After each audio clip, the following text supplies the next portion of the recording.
Terima kasih, kami mengucap syukur. Hari ini kami berkesempatan untuk ada bisa kita berjumpa dengan Tuhan dalam ibadah yang terjadi di sini. Kami telah menikmati hadirat Tuhan dalam pujian penyembahan sorak-sorai kami. Lebih dalam lagi kami akan berjumpa dengan Tuhan dan menikmati akan hadirat Tuhan lebih dalam pemberitaan firman Allah. Arahkan hati dan pikiran kami semua ya Tuhan. Biarlah bejana hidup kami terisi penuh dengan air sungai kebenaran firman Allah.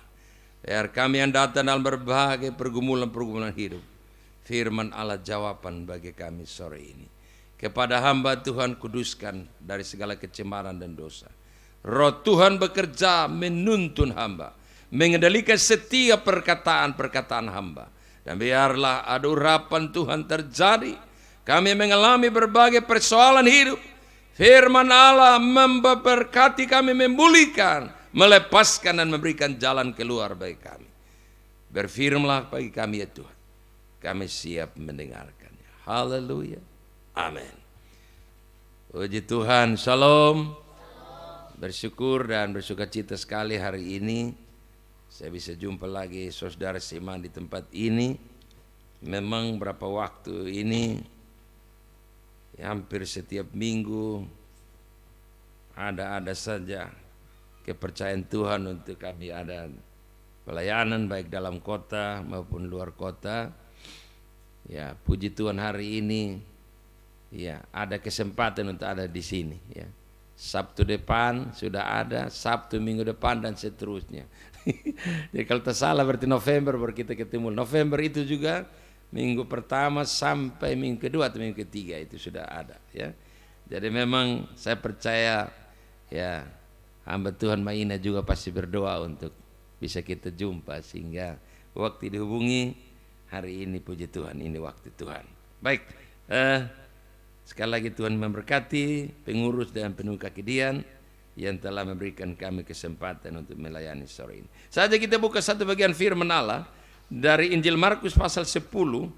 Markus pasal 10 ayat 46 sampai ayat 52. Markus pasal 10 ayat 46 sampai ayat 52. Dalam rasa hormat kita kepada firman Allah sejenak kita bangkit berdiri.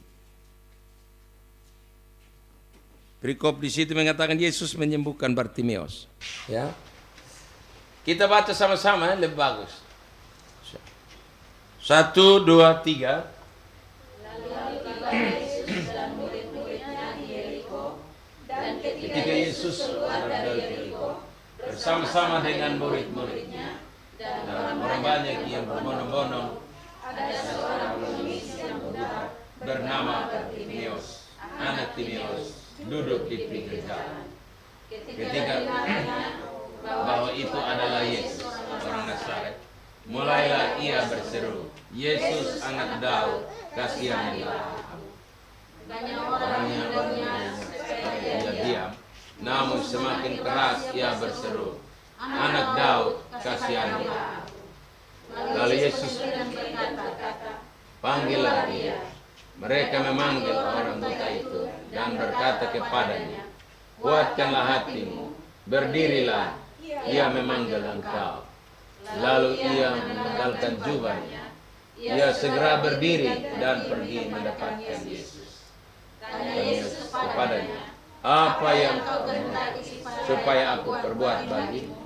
Jawab orang buta itu, Rabi, supaya aku dapat melihat. Lalu kata Yesus kepadanya, pergilah, imanmu telah menyelamatkan engkau. Pada saat itu juga melihatlah ia. Lalu ia mengikuti Yesus dalam perjalanannya. Demikian, silakan duduk kembali. Tuhan memberkati kita dengan firman-Nya. Saudara-saudara, saya beri tema kita hari ini menjadi pribadi yang disukai Tuhan. Menjadi pribadi yang disukai Tuhan. Ya. Kalau manusia baru suka kita itu belum. Ya. Akan lebih bahagia sekali kalau Tuhan suka dengan kita. Amin kok. Ya. Amin. Menjadi pribadi yang disukai Tuhan itu berarti menjadi sahabat Tuhan. Ya. Hanya orang-orang yang bersahabat dengan Tuhan saja yang Tuhan suka. Sebab kalau menjadi musuh Allah, tidak mungkin Allah suka kepada musuh. Ya. Yakobus 4 ayat 4 bilang, sekiranya engkau menjadi sahabat dunia, maka engkau sementara menjadikan dirimu musuh Allah. Dan kalau jadi musuh Allah, jangan harap engkau disukai oleh Allah. Ya. Karena itu saya ingin berbagi kepada kita dengan tema sederhana hari ini, menjadi pribadi yang disukai Allah. Lalu kita akan balik bertanya, seperti apa model orang yang disukai Allah? Ya, gitu. Saya paling tidak sudah beri gambaran tadi, hanya orang-orang yang bersahabat dengan Allah. Itu yang bisa disukai oleh Allah. Ya, musuh Allah tidak mungkin disukai Allah. Ya. Nah, saudara-saudara, tipe orang-orang disukai Allah itu seperti apa? Tentu kita akan belajar dari sosok seorang Bartimeus. Justru karena Allah dalam Yesus Kristus suka kepadanya, maka perjalanan Yesus dalam pelayanan itu mestinya dia tidak berurusan dengan Bartimeus. Dia berurusan dengan orang lain.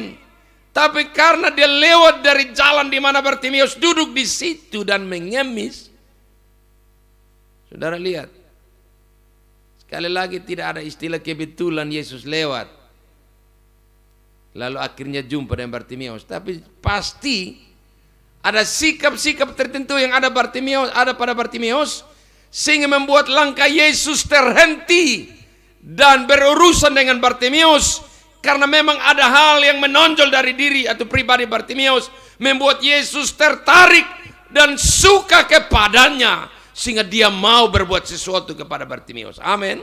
Kan begitu. Kalau secara kasat mata manusia kita lihat, apa yang terlalu menarik dari Bartimeus yang Yesus suka kepadanya? Ayat 46 tadi sudah menjelaskan. Bartimeus itu seorang pengemis dan juga seorang yang buta. Kalau bicara pengemis berarti ini identik dengan orang miskin, orang susah. Mengemis hari ini untuk makan hari ini, besok mengemis lagi. Itu orang yang kasihan itu. Hidup di bawah garis kemiskinan itu. Memprihatinkan memang kehidupan dari Bartimeus ini. Dia berada pada status sosial yang paling rendah. Ya. Sudah jadi pengemis lagi, cacat saudara, ya. Buta. Saudara, rata-rata orang buta itu, orang buta mana yang terlalu bergaya? Pasti apa ada lah. Kita lihat saudara tunanetra kita. Ya. Kita yang mata melihat, ini yang sabantar lah, cabut bulu mata, alis mata lah, sabantar pensil lah, sabantar lipstik ganti-ganti warna lah, sabantar macam-macam, oleh sini, oleh sana. Ya. Hanya orang mata melihat saja yang tukang bergaya aneh-aneh begitu. Ya. Orang buta mau bergaya apa? Ya. Kas pakai dia pakaian apa itu su? Dia bilang, ini soalnya cocok di pewarna. Kok dia dapat lihat, dia tahu ini warna apa. dia dapat lihat sehingga dia tahu ini model kurang bagus, kurang cocok dengan dia. Kita hanya mata melihat saja yang tukang tingkah pakaian. Ya. Yang penting dia berpakaian. Tidak butuh model apa, warna apa. Ya. Oh ini model dulu, ini saya mau model sekarang. Tidak ada. Ya, kan dia tidak melihat kan. Ya, kasih dia pakaian apa, mau pas, tidak pas, cocok, tidak cocok, dia pakai sudah. Dari gambaran ini kita bisa membayangkan kehidupan dan keberadaan seorang Bartimeus. Apa yang terlalu menarik di hadapan Yesus sehingga Yesus mau suka kepadanya, menaruh perhatian kepadanya? Tentu kita lihat kasat mata manusia, tidak ada yang terlalu menarik dari seorang tampilan seorang dari Bartimeus. Tapi kalau sampai Yesus suka kepadanya, langkah Yesus terhenti dan menyuruh orang panggil dia dan bertanya kepadanya, apa yang mau aku buat kepadamu? Ini luar biasa. Dari sekian banyak orang yang berbondong-bondong di Yesus, Yesus tidak tanya mereka, kamu ikut saya, kamu butuh apa? Saya mau tolong kamu apa? Hanya Bartimeus saja yang ditanya Yesus dari sekian kerumunan banyak orang. Itu berarti Bartimeus terlalu spesial di mata Yesus. Amin. Ya. Amin. Ya. Bartimeus terlalu istimewa di mata Tuhan.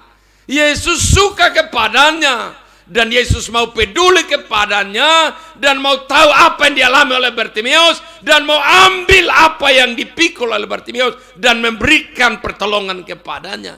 Tentu ada yang menarik dari Bartimeus punya kehidupan. Sehingga Yesus suka kepadanya. Karena dia suka, maka dia pingin berbuat sesuatu menolong Bartimeus. Kan begitu. Saudara kasih dalam kasih Tuhan kita Yesus Kristus. Apa yang terlalu istimewa dari Bartimeus? Sehingga membuat langkah Tuhan berhenti. Dan berurusan dengan dia. Dan mau tahu dengan kesukaran, kesulitan dihadapi oleh Bartimeus. Yang pertama, yang bikin Yesus langkahnya terhenti dan memanggil dari diri Bartimeus, memberi pertolongan kepadanya, hanya karena Bartimeus ini membuat Yesus tertarik dan mau menaruh perhatian kepadanya. Hal yang pertama saudara-saudara lihat, ayat 47-48 membuktikan di sana. Ketika didengarnya bahwa yang lewat itu adalah Yesus, mulailah ia atau Bartimeus, ya. Mulailah ia atau Bartimeus ini, ia ini maksud Bartimeus, berseru, Yesus, anak Daud, kasihanlah aku. Terus banyak orang menegurnya supaya ia diam, namun semakin keras ia berseru, anak Daud, kasihanlah. Dua ayat ini membuktikan hal yang pertama membuat Yesus, ya, suka kepada orang ini, walaupun orang lain tidak suka. Terbukti ini orang banyak langsung suka dia, toh. Miskin lagi, buta lagi, bikin beribut saja, ya. Indikasi orang banyak tidak suka Bartimeus, model begitu, menghalangi saja perjalanan Yesus. Maka mereka tegur dia, diam kau, beribut sekali. Ini memberikan indikasi bahwa orang banyak tidak suka, tidak simpati kepada Bartimeus. Karena tampilan hidupnya tidak menarik memang. Tapi di satu sisi ada pribadi yang mau tahu dengan penderitaan Bartimeus. Amin, amin. Yesus Tuhan suka kepadanya, menaruh perhatian kepadanya. Karena ini hal, sikap yang pertama ada Bartimeus. Ketika matanya tidak lihat, tapi diandalkan pendengarannya. Dia mendengar bahwa yang lewat itu adalah rombongan Yesus. Dia mulai berseru, Yesus anak Daud, kasihanilah aku.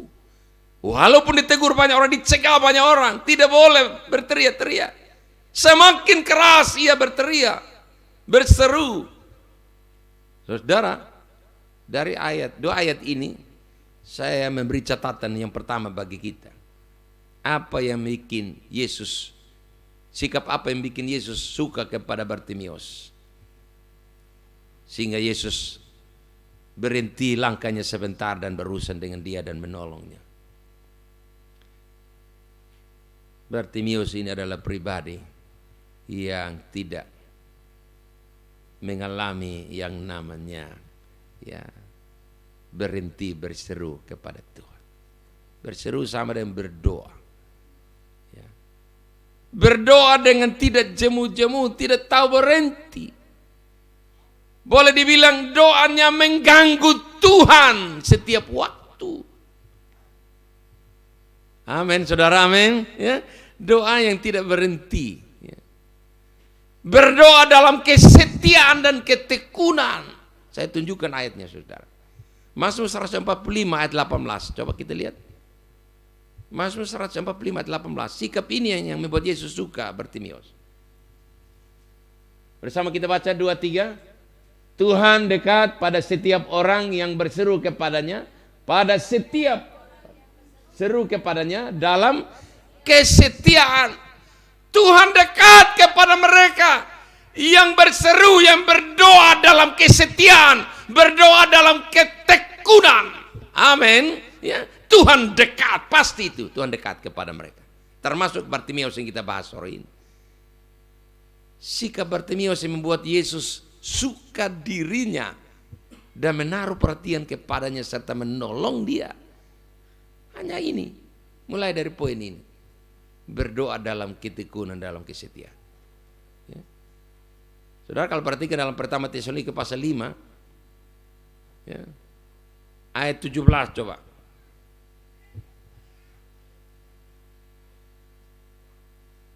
Satu Tesalonika 5 ayat 17. Tetaplah berdoa. Ya. Tetap berdoa sama dengan terus menerus. Tidak tahu berhenti ini. Ya. Sikap ini saya berani jamin, lambat atau cepat Tuhan menaruh perhatian kepadamu. Tuhan suka orang-orang yang demikian karena doanya tidak pernah berhenti. Amin. Ya.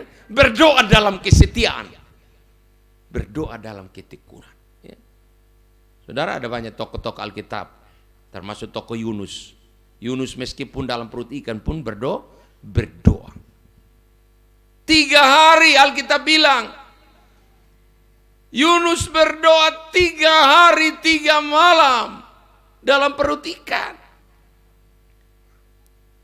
Karena kita sudah dalam perut ikan mau doa apa lagi, penyerahan diri kau mati sudah. Ya. Yunus tidak apalah begitu, tidak putus asa, lalu dia bilang sudahlah, kau sudah dalam perut ikannya pasti mati, doa apa lagi ya. Berapa hari kemarin kita dihebohkan dengan berita itu mahasiswa kan yang terjun di Jembatan Liba lagi. Jembatan Liba ini banyak pengunjung ya. Karena namanya tidak tercover dalam nama-nama yang di wisuda. Orang tua sudah datang. Ya, ada berita, tahu itu berita toh? Orang tua sudah datang dari kampung. Mungkin dia rasa malu atau bagaimana. Langsung pergi. Malam-malam, tengah malam tidak salah tuh, mungkin pagi-pagi buta itu. Langsung terjun di ujung jembatan situ ya. Saudara-saudara, Alkitab tidak ajar kita ketika dalam kesulitan, dalam masalah, lalu mengakhiri hidup dengan model begitu. Alkitab tidak ajar. Yang pasti Alkitab ajar kita ada masalah, ada beban. Matius 11 ayat 28, datang kepada Tuhan, bawa itu dalam doamu. Dia beri kelegaan, dia beri jalan keluar bagimu. Tidak ada doa yang akhirnya hasilnya mengecewakan, saudara. Amin. Hanya kita sendiri yang merasa kecewa. Tapi sebenarnya datang pada Tuhan, Tuhan tidak pernah bikin kecewa. Ya. Tidak ada itu.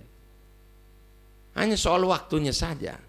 Ketika waktunya belum tiba, kita bilang berdoa juga sama. Kira belum waktu Tuhan.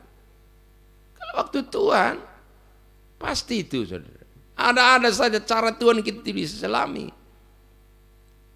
Saudara kasih dalam kasih Kristus, Bartimeus ini adalah pribadi yang tidak menyerah dengan nasib.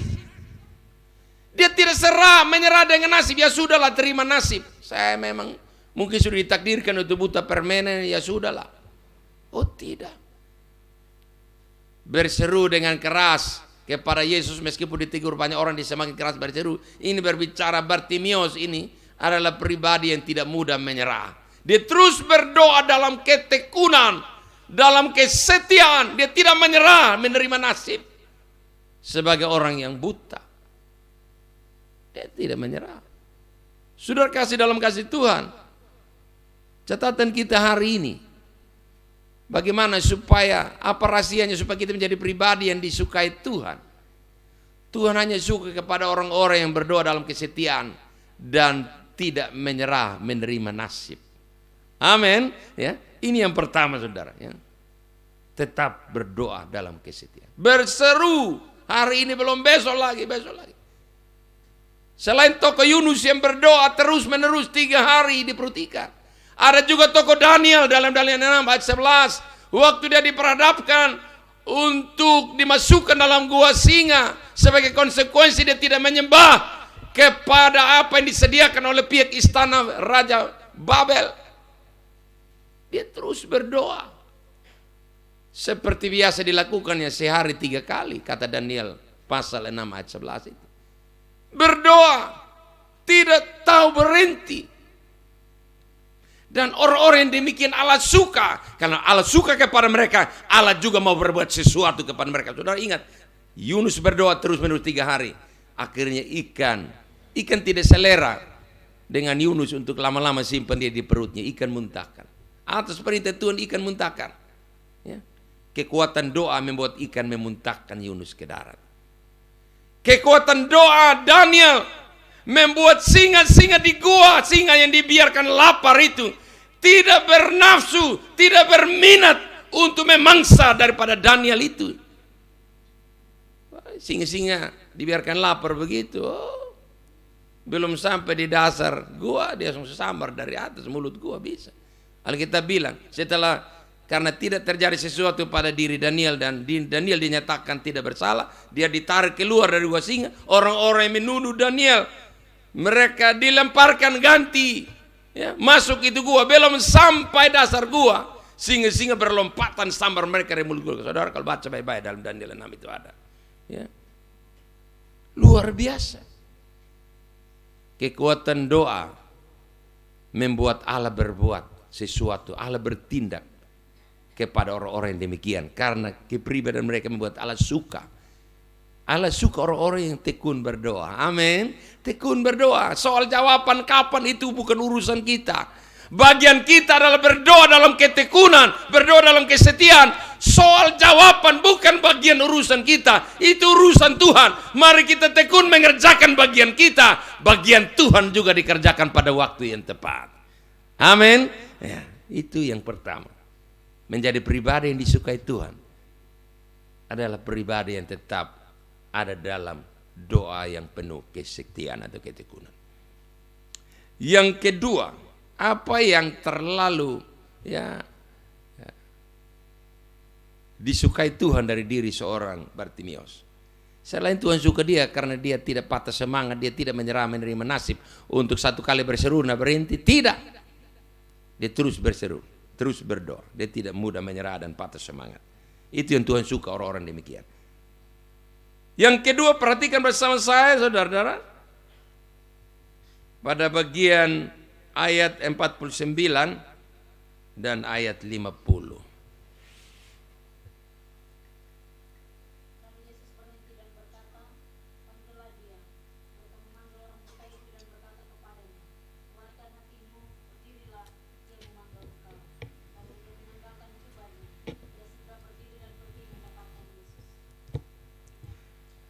Saudara-saudara, saya senang waktu ayat 49. Yesus menyuruh orang-orang memanggil dia. Ayat 50, lalu ia segera berdiri dan pergi. Ya. Dia tidak lewatkan kesempatan itu, saudara. Kapan lagi Yesus panggil? Ya. Kapan lagi Yesus panggil? Mumpung waktu itu Yesus panggil sama dia. Saudara, ini bicara tentang bagaimana orang menghargai waktu. Kesempatan, panggilan Tuhan dihargai. Dia tidak tunda. Ya. Dia segera pergi bertemu dengan Yesus. Saudara, kalau kita mau jujur, setiap waktu ada kesempatan Tuhan beri buat kita, tapi banyak orang tidak hargai itu kesempatan yang Tuhan beri. Ya. Banyak orang lewatkan itu kesempatan. Santai-santai, acu-acu dengan panggilan Tuhan. Ya. Panggilan untuk beribadah, panggilan untuk melayani, panggilan untuk memberi, ya, waktu, tenaga, materi kita bagi pekerjaan Tuhan. Banyak orang abaikan itu panggilan. Pada sebenarnya setiap waktu itu ada kesempatan Tuhan sediakan bagi kita untuk meresponi panggilan Tuhan itu. Tindakan nyata dari seorang Bartimius, ia segera berdiri dan pergi meresponi panggilan Tuhan itu. Kalau Anda kata dia memilih bertahan di tempatnya saja, saya yakin dia tetap buta dan tetap miskin dan jadi pengemis. Ya. Tapi beruntung dia segera bangkit dan pergi berurusan dengan Tuhan. Saudara, ini menjadi pesan bagi kita. Hal yang kedua, sikap yang kedua yang ada pada seorang Bartimius. Ternyata Bartimius ini orang yang luar biasa memanfaatkan kesempatan itu dengan baik. Amin Bapak Ibu, amin. Ya, kesempatan datang ibadah sudah. Kesempatan diberi kesempatan melayani sudah. Ente melayani di persekutuan doa, melayani di KPI atau melayani dalam kemajelisan, dikasih kesempatan, ambil itu kesempatan karena Tuhan lagi panggil kita lewat cara itu. Banyak orang setelah divonis dokter dan ada di rumah sakit yang berbagai jenis penyakit, saat itulah baru mulai bilang, Tuhan berilah saya satu kesempatan. Kesempatan banyak sekian lama lu bikin apa sah? Begitu baru mulai rayu Tuhan, bujuk Tuhan. Tuhan berilah saya satu kesempatan lagi. Syukur Tuhan masih memberi engkau kesempatan, satu kesempatan lagi. Kalau Tuhan bilang sudah besok tahu lu, sekian banyak waktu tahu lu pembiasa, sudah lu pulang sudah. Banyak orang kehilangan kesempatan. Hanya karena apa? Ada kesempatan Tuhan panggil untuk berurusan dengan Tuhan dalam berbagai hal. Banyak orang berdalih. Panggilan Tuhan, undangan Tuhan itu banyak versi. Hanya orang tidak peka dengan panggilan Tuhan itu. Saudara, saya mau kasih tahu kita hal yang kedua ini. Sering banyak orang bermain-main dengan kesempatan. Tuhan panggil dia untuk berbuat sesuatu bagi Tuhan. Tuhan mau kita hargai itu. Hargai panggilan Tuhan. Sebagaimana Bartimeus. Bartimeus tidak bilangin orang dong, suruh bab tua datang, tapi beta buta aja bisa pi. Bisa saja dia beralasan. Tapi keberadaannya tidak membatasi dia untuk meresponi panggilan Tuhan. Katakan amin. Ya, dia tidak beralasan. Banyak orang lebih parah dari Bartimeus. Ya. Bartimeus yang buta saja, dia siap menanggapi panggilan Tuhan. Dia tidak bilang Tuhan mengerti toh, Tuhan lihat beta buta toh. Tuhan yang datang di beta, bukan beta yang pilih Tuhan. Kau beta mau pigar mana, kau beta buta ini? Tidak juga. Tidak ada semacam argumen daripada seorang Bartimeus balik kepada orang yang memanggil, orang yang disuruh Yesus untuk memanggil sama dia. Dia tidak ada argumen balik. Segera ia bangkit berdiri dan pergi berjumpa dengan Tuhan. Dan ini yang luar biasa. Sikap yang kedua yang ada pada seorang Bartimeus. Ternyata Bartimeus ini, dia seorang yang sangat menghargai panggilan Tuhan. Saudara, mari kita ada dalam satu perenungan. Seberapa jauh hari ini kita menghargai panggilan Tuhan dalam hal apa saja. Sadarilah bahwa Tuhan lagi panggil engkau. Tuhan lagi butuh engkau. Tuhan lagi memberi engkau kesempatan untuk berbuat sesuatu. Bawa dirimu kepada Tuhan. Ya. Dengan tidak ada banyak dalih, banyak alasan. Bartimeus tidak banyak berdalih. Keterbatasannya tidak menjadi satu alasan yang membuat dia untuk berdalih. Tidak juga. Ya. Dan ini yang sikap yang luar biasa. Membuat Tuhan suka figur seorang Bartimeus. Tuhan suka ini, sikap ini yang ada pada Bartimeus. Ya. Tidak bermain-main dengan panggilan Tuhan. Yang ketiga saudara, masih dalam ayat 50, ternyata waktu dia mau bertemu dengan Tuhan, saudara lihat, tidak ada orang yang suruh sama dia untuk menanggalkan jubahnya. Tapi dia sendiri, ya saudara lihat, lalu ia menanggalkan jubahnya. Tidak ada orang yang bilang sama begini, buka itu jubah, tidak ada. Ini sebuah sikap kerelaan, spontanitas dari seorang Bartimeus. Dia tahu benar bahwa jubah ini tidak pantas dipakai waktu saya berjumpa dengan Tuhan. Waktu saya meresponi panggilan Tuhan, jubah ini tidak boleh saya pakai. Jubah ini adalah jubah orang buta, jubah orang pengemis. Dan menurut catatan, saya dapatkan bahwa ternyata para pengemis pada zaman itu mereka diberi jubah yang khusus. Ya. Hanya orang-orang buta saja, orang miskin saja yang menggunakan jubah itu. Itu jubah khusus supaya bisa dikenal. Ketika orang mau kasih mereka apa-apa, orang tahu, oh betul. Dari jubahnya orang tahu. Oh, dia pantas untuk menerima sedekah. Dia pantas untuk menerima semacam perhatian, belas kasihan dari orang banyak. Dan menurut Bartimeus, bertemu Tuhan, jubah ini tidak boleh dipakai. Harus dibuka jubah ini. Saudara, buka jubah ini sebenarnya simbol. Saudara kalau baca dalam Yosua. Tunggu saya lihat dulu. Bukan Zakaria pasal 3. Zakaria pasal 3 ayat yang ketiga. Coba.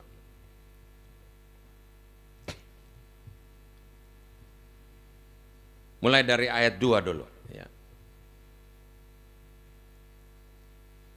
Ya, silakan anak Tuhan baca dengan lancar. Berkatalah malaikat Tuhan kepada iblis itu, Tuhan kiranya menghardik engkau, hai iblis. Tuhan yang memilih Yerusalem kiranya menghardik engkau. Bukankah dia ini puntung yang telah ditarik dari api? Terus. Adapun Yosua yang mengenakan pakaian yang kotor, waktu dia berdiri di hadapan malaikat. Terus ayat berikut. Yang memberikan perintah kepada orang-orang yang melayaninya, tanggalkanlah pakaian yang kotor itu daripadanya. Dan kepada Yosua ia berkata, lihat, dengan ini aku telah menjauhkan kesalahanmu daripadamu, aku akan mengenakan kepadamu pakaian pesta. Saudara, sebenarnya ini simbol. Jubah yang dibuka, yang ditanggalkan, dilepas oleh Bartimeus ini sebenarnya simbol, pesan rohani bagi kita bahwa waktu jumpa Tuhan, Tuhan mau kita buka, kita tanggalkan jubah masa lalu hidup kita yang berkaitan erat dengan soal karakter, soal sifat, kebiasaan, perilaku, tabiat asli kita apa. Dosa yang melekat dengan diri kita. Penanggalan jubah lama ini harus, tidak bisa tidak. Amin saudara, amin. Ya, di sini ternyata Imam besar Yosua didapati Tuhan mengenakan jubah yang kotor. Dan jubah itu sebenarnya bicara tentang kepribadiannya, dosa dan kesalahannya. Harus ditanggalkan, diganti dengan pakaian, ada jubah pesta, jubah kekudusan. Ya. Saudara, tidak sedikit orang yang melayani Tuhan dengan jubah lama. Dia tidak mau buka jubah lama itu dan mengenakan jubah yang baru. Ya. Bartimeus menyadari jubah ini tidak boleh dipakai. Ya. Tanpa orang suruh pun dia tahu jubah ini tidak pantas dipakai untuk berjumpa dengan Tuhan. Apalagi melayani Tuhan. Tidak bisa. Ya. Jadi sikap yang ketiga, ya, selain Bartimeus ini seorang yang menghargai panggilan Tuhan tanpa berdalih, tapi sikap yang ketiga bahwa ternyata Bartimeus ini membuat Tuhan suka kepadanya, menaruh perhatian kepadanya dan menolong dia dengan keberadaannya. Karena Bartimeus ini seorang yang tahu diri, ya, di hadapan Tuhan. Tanpa orang komentar sama dia, dia buka sendiri dia punya jubah. Ya. Jangan kira orang berdoa, orang Kristen doa hari ini semua buka jubah lama. Masih ada yang datang pada Tuhan, melayani Tuhan masih pakai jubah lama. Sehingga korek tersalah sama dia, ribut, tersinggung, berkelahi, ya. Bikin masalah di mana-mana, di tempat pelayanan, di tempat Kristen doa lain. Dia pindah dari satu Kristen ke Kristen doa, bawa masalah, ya. Jadi penyebab Kristen doa itu mengalami perpecahan karena ulah dia. Dia suka pakai jubah lamanya terus, ya. Sehingga orang bilang waspada. Kali itu orang supilih Kristen doa, waspada, hati-hati. Sama tadi bikin hal itu, ya. Karena orang sudah tanda sama dia, gitu. Ini memberi indikasi bahwa ternyata orang ini belum buka jubah lamanya, tapi aktif beribadah, aktif melayani, ya. Tiap kali timping jalan keluar dia selalu ada, ya. Tapi hadirnya dia juga kadang-kadang jadi biang masalah dalam setiap, ya, tim yang melayani. Hanya karena ini saudara, banyak orang tidak mau buka jubah lamanya dengan penuh kerelaan, spontan. Bartimeus tidak ada yang perintah sama dia, dia sendiri mau buka. Ya. Dan ini sikap yang ketiga yang Tuhan suka kepada Bartimeus, karena dia menyadari dirinya siapa di hadapan Tuhan. Ya. Amin kan? Ya. Tuhan butuh orang-orang yang tahu diri dengan Tuhan. Ya. Banyak orang tidak tahu diri hari ini. Ya. Dia pikir ya, dia terlalu hebat, dia terlalu mantap, dia melebihi orang lain, padahal dia tidak tahu. Ya. Malah sering dia menghakimi orang lain, dia pikir orang lain ya ada di bawah standarnya dia dan seterusnya. Oh, saudara perhatikan Bartimius, luar biasa, kesadaran dirinya luar biasa. Dia segera buka sendiri jubahnya. Dan ini sikap yang ketiga yang Allah suka, yang Yesus suka daripada Bartimius. Yang keempat, yang terakhir, saudara. Kita perhatikan pada ayat yang terakhir, ayat 52.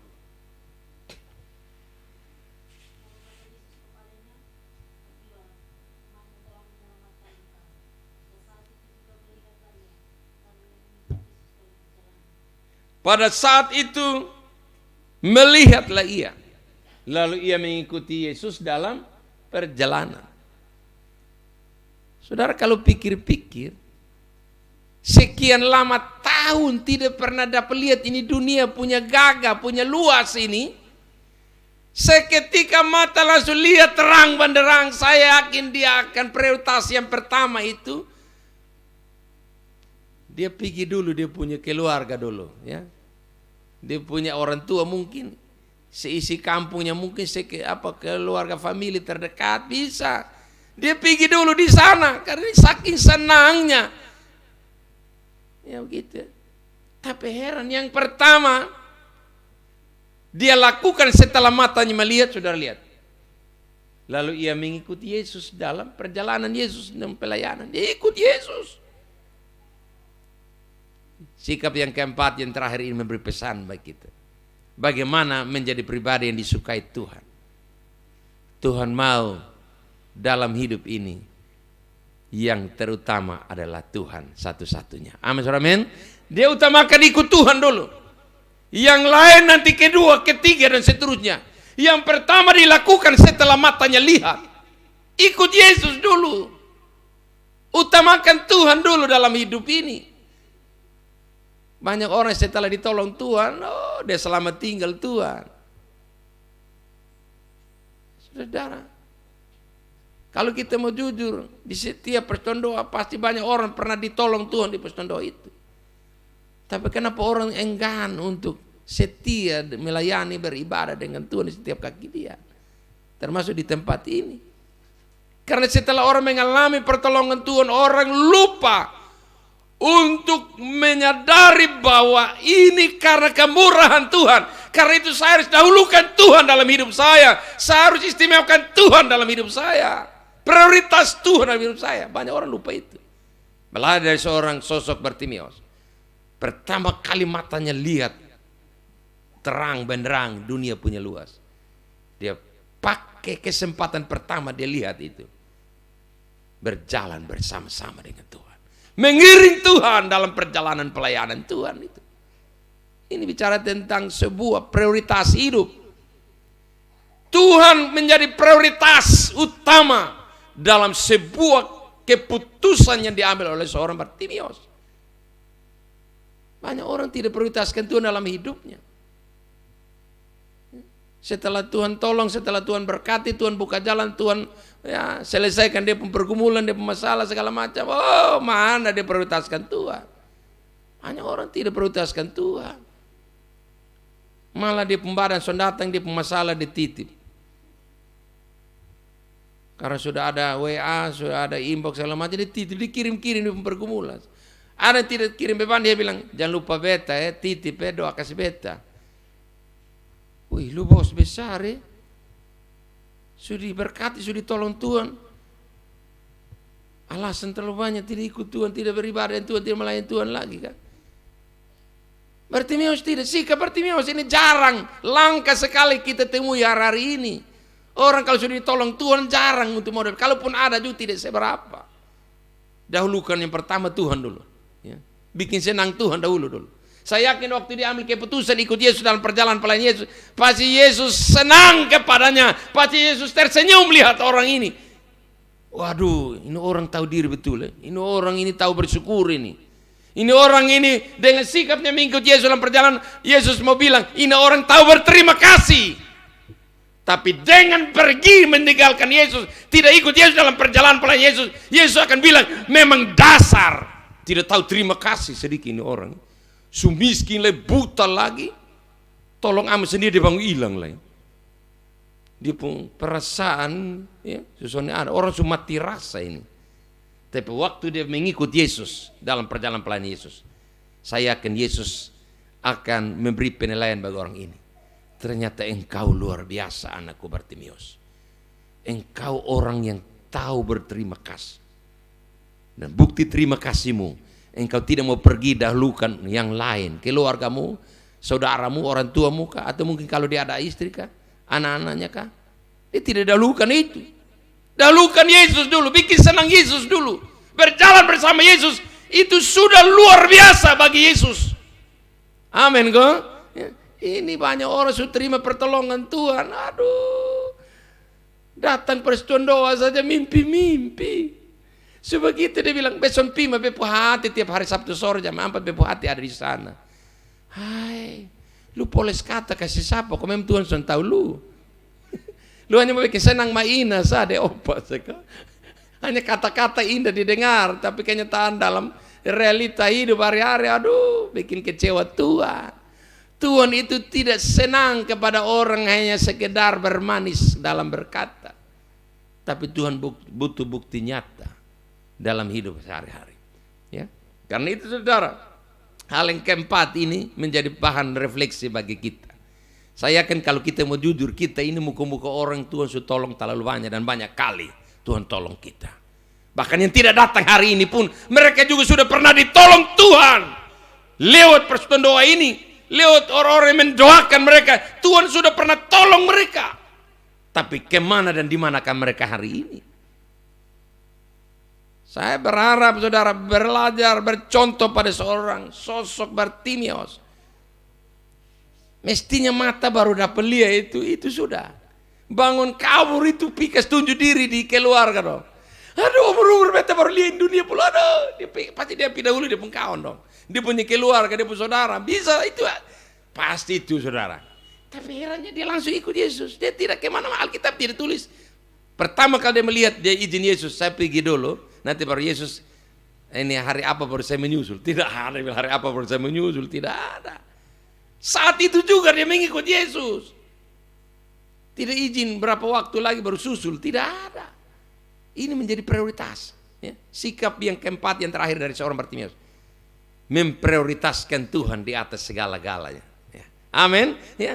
Dan ini sikap yang Tuhan suka, yang membuat Tuhan sangat bersimpati. Tuhan menaruh perhatian kepada Bartimius karena sikapnya ini. Orangnya sangat memprioritaskan Tuhan dalam hidupnya. Menganggap Yesus itu segala-galanya, melebihi. Ya. Dia pun keluarga, dia pun orang tua, dia pun saudara, siapapun dia dari sekitar orang yang dia senangi, orang yang dia kasih. Yesus ternyata mendapat posisi yang di atas dari yang lain. Dan ini sikap yang sangat disukai oleh Tuhan. Dan saya berharap itu ada pada kita. Mari kita memprioritaskan Tuhan. Apa saja yang kita lakukan dalam hidup ini, ya. Utamakan Tuhan, dahulukan Tuhan. Ya. Sebagaimana Yakobus 4 ayat 15, di sana juga dia bilang, sebenarnya kamu harus berkata, jika Tuhan menghendakinya, kami akan hidup dan berbuat ini dan itu. Segala sesuatu dahulukan Tuhan. Jika Tuhan berkenan, jika Tuhan mau, saya mau buat ini dan itu, Tuhan dulu baru yang lain. Jangan yang lain baru Tuhan kapan, tidak.